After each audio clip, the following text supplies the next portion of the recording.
देश में आने वाले दिनों में बड़े बड़े राज्यों के विधानसभा चुनाव होने जा रहे हैं। ऐसे में सत्ता पक्ष और विपक्ष काफी एक्टिव नजर आ रहा है।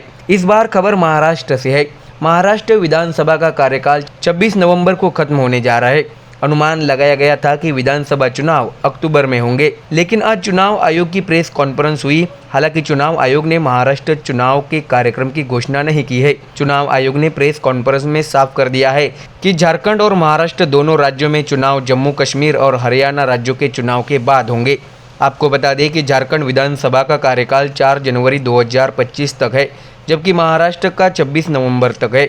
इससे पहले 2019 में हरियाणा और महाराष्ट्र में एक साथ चुनाव हुए थे। हालांकि इस साल दोनों राज्यों में अलग अलग चुनाव होंगे।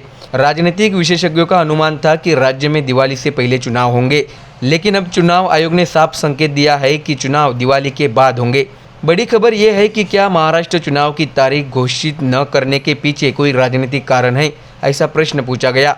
इस पर चुनाव आयोग के मुख्य आयुक्त राजीव कुमार ने कहा, सवाल पूछना आसान है, आरोप लगाना आसान है। उन्होंने आगे जवाब दिया, महाराष्ट्र में बारिश के कारण चुनाव आयोग का ज्यादातर काम राज्य में छूट गया है। साथ ही अगले कुछ दिनों में महाराष्ट्र में गणेशोत्सव, पितृपक्ष, नवरात्रि, दिवाली जैसे कई त्योहार है, जिसके कारण चुनाव आयोग ने टाइमशीट की घोषणा नहीं की है।